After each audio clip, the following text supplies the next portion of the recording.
E vamos conversar mais um pouquinho agora. Eu vou explicar cada parte do computador.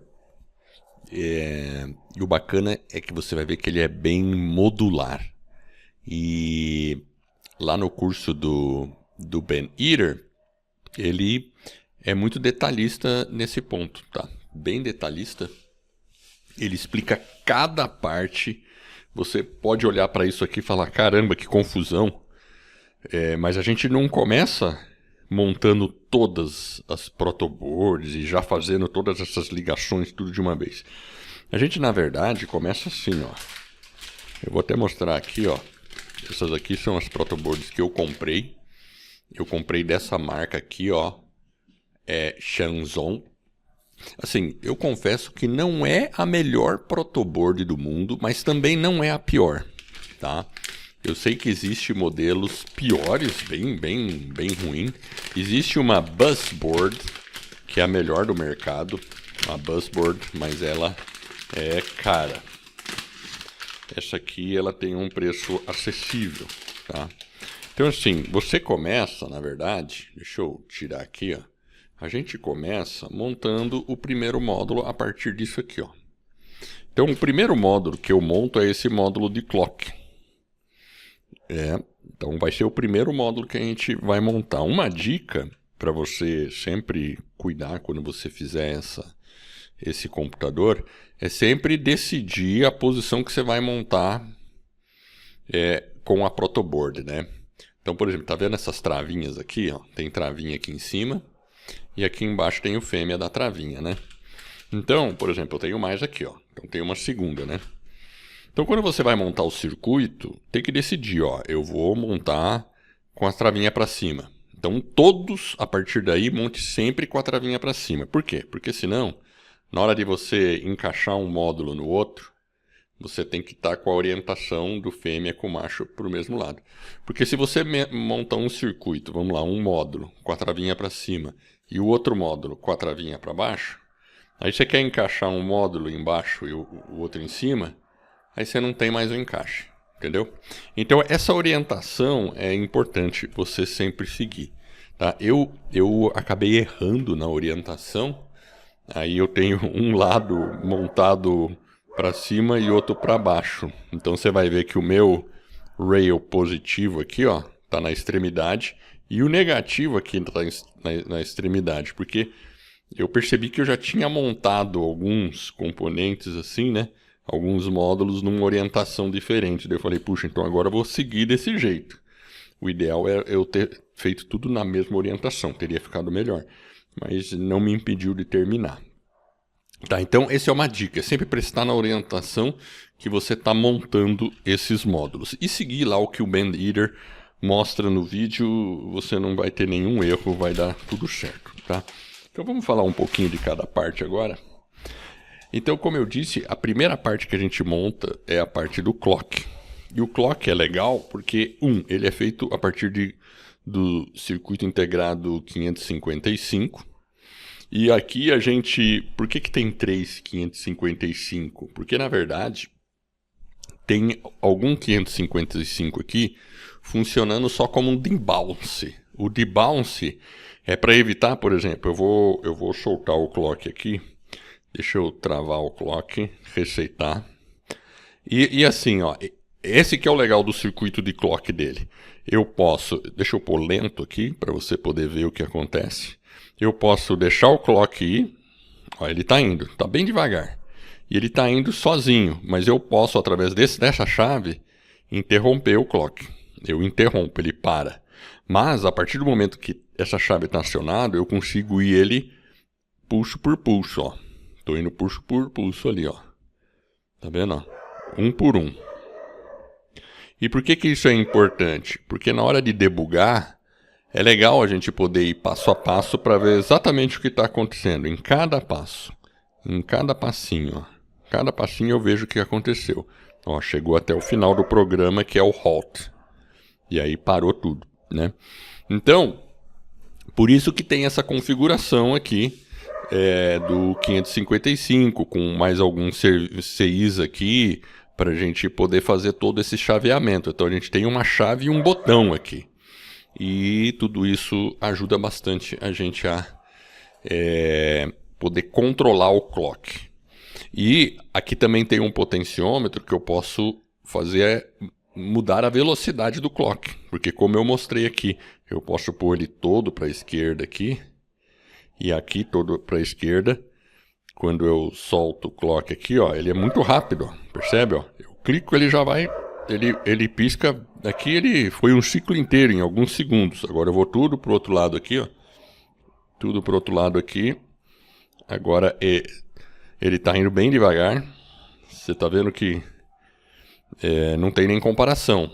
O que eu fiz antes, que demorou menos de um segundo para completar a soma de 42, olha o tempo que está levando para fazer a soma de 42. Então, é legal que aí eu posso acelerar agora, dinamicamente. Ó. Posso virando ele aqui, ó.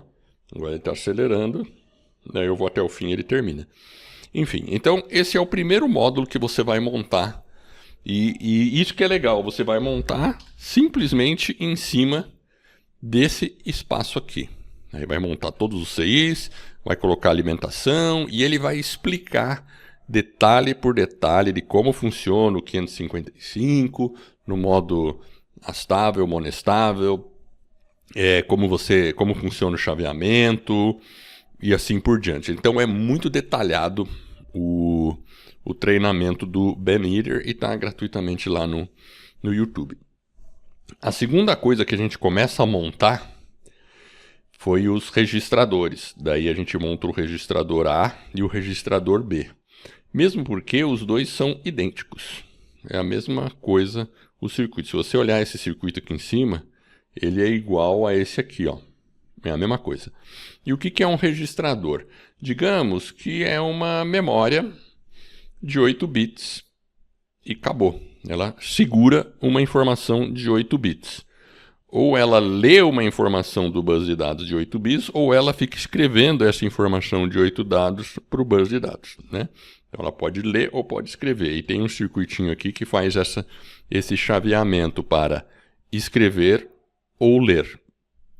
Esse circuito aqui bidirecional, que ele consegue fazer a leitura de 8 bits ou a escrita de 8 bits, né? Ele, na verdade, só faz a comutação. Ou ele recebe a informação, ou ele envia a informação. Tá? Porque, claro, né, no bus de dados, a gente só pode estar enviando dados de um lugar por vez. Cada hora é um que conversa no bus. Um conversa, os outros escutam. Aí, para todo mundo. Aí depois, por exemplo, eu poderia escrever com o registrador A no bus de dados e ficar lendo em algumas outras posições. Eu não posso o A e o B escrever ao mesmo tempo, porque senão vai dar um conflito de bits aqui, né? Enfim.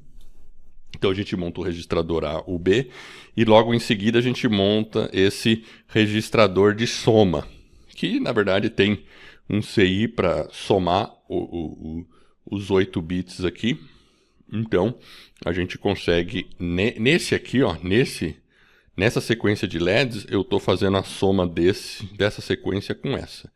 E quem conhece binário vai perceber que realmente isso aqui, ó, isso mais isso, realmente é essa soma aqui, tá? Bom, o que mais a gente monta? Aí eu não lembro exatamente a sequência, mas depois a gente vai montar o Program Counter, que na verdade é um contador, né? Ele fica contando aqui, né? Bit por bit em que fase do programa que ele está. É só um contador. Depois a gente também vai montar essa parte do output, que é a leitura e a conversão do que está em binário para decimal. Então, por exemplo, aqui tem o número 42, que é esse número que está no registrador A. Porque agora, nesse programa que eu fiz, ele leu o conteúdo do registrador A. E o número que está aqui, ó, 010101, 0 é o número 42. Então é o que ele está lendo aqui. E como é que ele funciona isso aqui? Então aqui dentro tem uma tabela, né? Dentro dessa EPROM aqui, uma tabela que vai converter esses valores binários para decimal, só que de um modo que eu consiga ler nos display aqui. Só que tem um truque aqui, né? Eu uso uma EEPROM, só que eu tenho aqui 8 bits aqui, 8 bits aqui, 8 bits aqui. Por que eu digo 8 bits? Porque tem os segmentos, né? São 8 segmentos, é o display de 8 segmentos, né? Então, como é que é, né? 1, 2, 3, 4, 5, 6, 7 e com ponto decimal 8, né? 1, 2, 3, 4, 5, 6, 7, 8. Então, a gente chama de um display de 8 segmentos, ou a gente chama 7 segmentos mais um ponto decimal, mas é isso aí. Então, aqui, eu tenho 8 bits aqui para escrever aqui, mas eu tenho 3 vezes 8 aqui. Então, o que está fazendo aqui? Aqui tem um circuito que está multiplexando. Eu estou 1 hora lendo o mais significativo, esse aqui, e daí o menos significativo. Então, por exemplo, está vendo esse potenciômetro aqui, ó? Porque aqui eu tenho um outro clock aqui, com outro 55 aqui. Então, tem um outro clock que não tem nada a ver com aquele clock. E se eu pegar isso aqui, ó, eu vou mudar e diminuir a velocidade. Aí você vai ver, ó, ele na verdade está multiplexando, ó. Então, aqui é o clock batendo. Aqui ele só está mostrando um contador binário, né?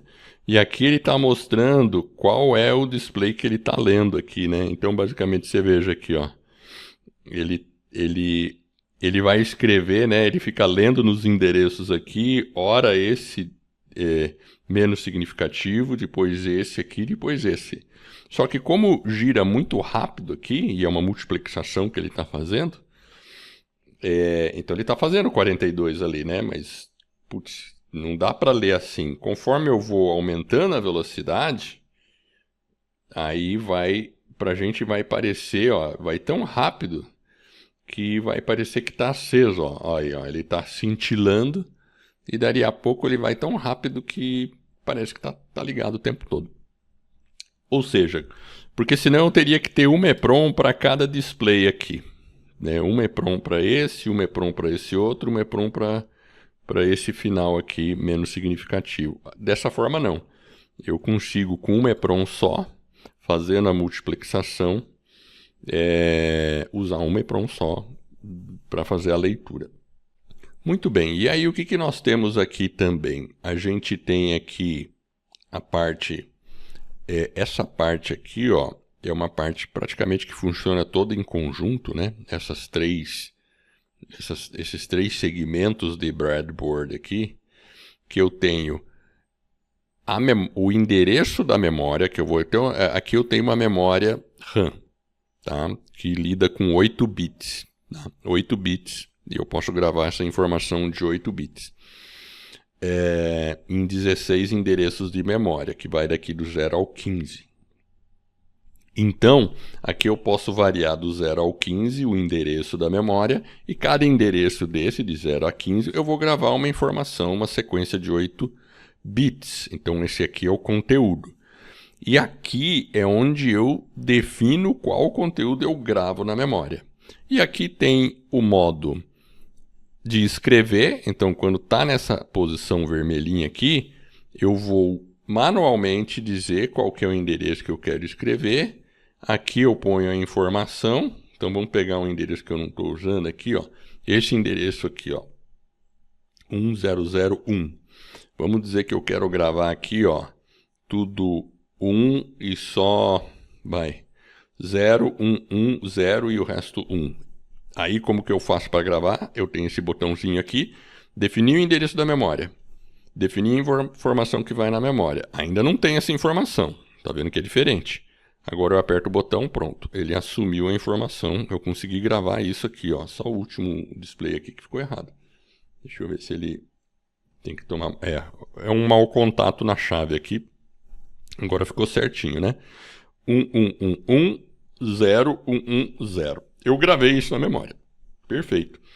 Aí eu tiro do modo de gravação.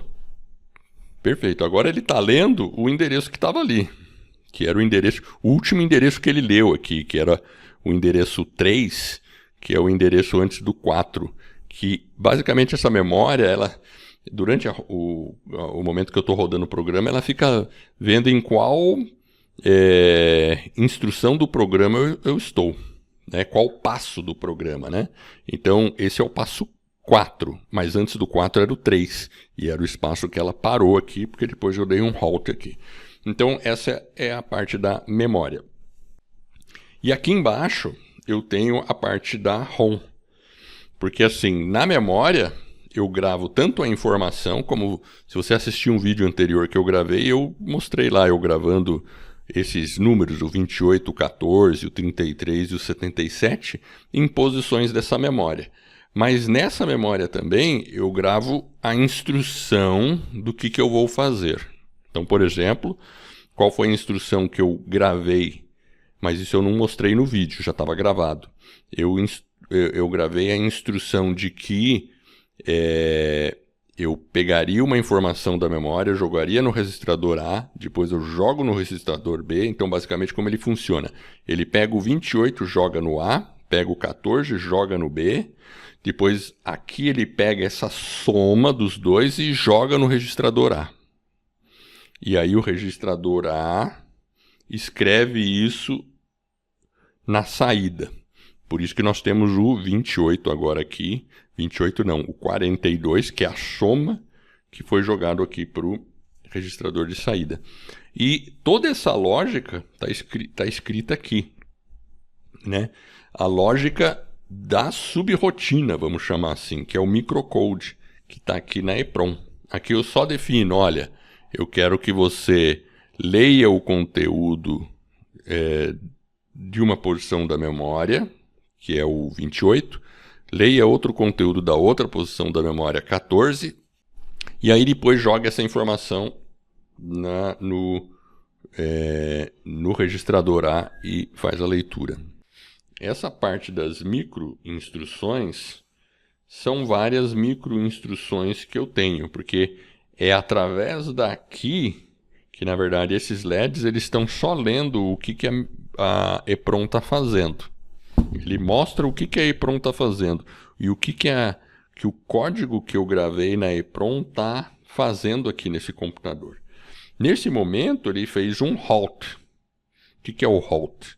É parar tudo. Então, ele travou o clock. Por isso que aqui o clock não vai mais, né? Mesmo que eu aperte, eu tenho que resetar, aí o clock volta, mas aqui ele foi muito rápido, né? Mas se eu aperto aqui, pronto, ele soltou o clock de novo. Mas até ele no final dá o halt, aí para o clock. E assim por diante. Então, quais as micro-instruções que eu tenho? Então, o registrador de memória input, aqui eu tenho a RAM input, a RAM output, o registrador de instrução output, o registrador de instrução in, o registrador A in, o registrador A out, aqui é a soma out, então eu pego o valor da soma e vai para o bus de dados. Aqui SU é subtract, então ao invés de ele somar, ele subtrai. Aqui é o registrador B input, ou seja, eu instruo o registrador B a ler o que está no bus de dados, né? Aqui tem o output register in, então esse registrador de entrada que está aqui no output, ele está como leitura. Depois eu tenho counter enable, então eu posso habilitar ou desabilitar a contagem. Aí o último aqui, o penúltimo, é o counter out. Eu mando a informação do contador para o bus de dados, porque aí, por exemplo, aqui ele pode ler essa informação que está lá para eu saber no endereço da memória em que posição do programa eu estou. E aqui é uma função de jump que eu ainda não testei ainda, né? Porque eu ainda estou fazendo várias experiências e aprendendo ao longo desse curso aí do Ben Eater, né? O computador está pronto, mas ainda agora falta eu brincar bastante isso aqui e entender um pouquinho mais. Então, esse é um resumo meio rápido por cima do que é esse computador. Digamos que é uma forma de aprender bastante essa questão de como funciona a arquitetura. E o legal é que aqui eu tenho a oportunidade de gravar na EPROM uma linguagem de máquina minha. Eu que invento a minha linguagem de máquina que está aqui e posso criar instruções aqui a meu bel prazer, né? Então, isso que é bacana. Então, por enquanto é isso para esse vídeo. Era uma explicação rápida rápida, não foi tão rápida, mas uma explicação aí, o mais sucinta que eu consegui fazer e por cima desse computador aqui, tá bom? É isso aí, valeu!